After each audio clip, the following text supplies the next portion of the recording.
মাপক চুং কি? একটি মাপক চুং হলো অভিন্ন ব্যাসের একটি লম্বা কাঁচের পাত্র, যার বাইরের অংশের আয়তন প্রকাশ করতে ml বা সেন্টিমিটার কিউব এককে দাগ কাটা থাকে। বিভিন্ন আয়তনের মাপক চুং হয়, যদিও এটি বেশিরভাগ ক্ষেত্রে তরলের আয়তন পরিমাপ করতেই ব্যবহৃত হয়। আবার অনেক সময় ক্ষুদ্র কঠিন পদার্থের আয়তন পরিমাপ করতেও ব্যবহার করা যেতে পারে। এক্ষেত্রে বস্তুটি অবশ্যই তরলে অদ্রবণীয় হতে হবে, এর সাথে তরলের বিক্রিয়া করলে চলবে না।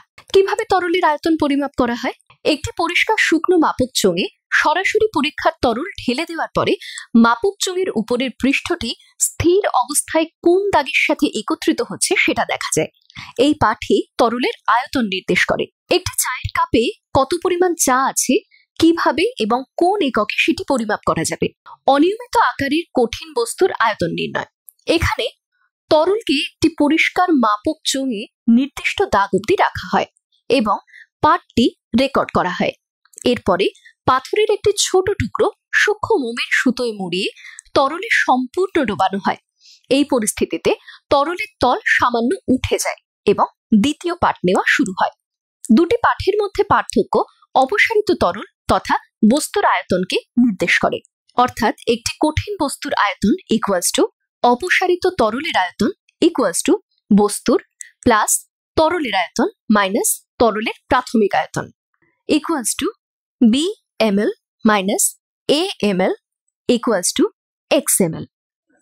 অর্থাৎ একটি কঠিন বস্তুর আয়তন অপসারিত তরলের আয়তনের সমান। সতর্কতা: মাপ করার সময় তরলের তলের সাথে চোখ আনুভূমিকভাবে রাখতে হবে। মাপক চোঙ অনুভূমিক তলে রাখা আবশ্যক, অন্যথায় তির্যক হলে পাঠটি ভুল হবে। লক্ষ্য রাখতে হবে মাপক চোঙের ভিতরে, গায়ে বা বস্তুর ওপর কোনো বুদবুদ যেন লেগে না থাকে। আয়তন মাপক চোঙ ও স্টপওয়াচের সাহায্যে কল থেকে জল পড়ার হার কিভাবে মাপা যায়?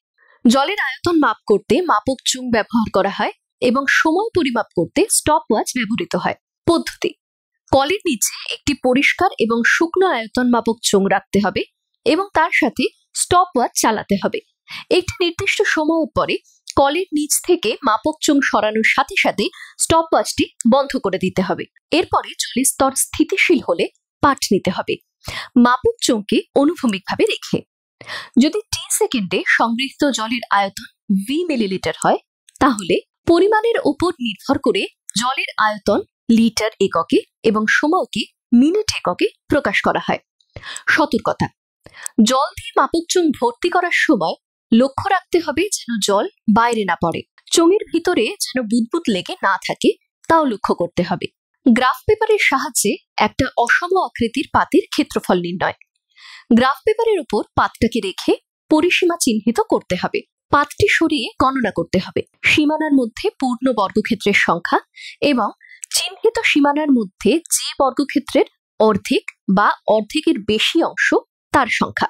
এই দুটির যোগফলকে একটি বর্গক্ষেত্রের ক্ষেত্রফল দ্বারা গুণ করে পাতটার ক্ষেত্রফল নির্ণয় করা যায়। সীমানার মধ্যে অর্ধেকেরও কম বর্গক্ষেত্রের অংশ বাদ দেওয়া হয়।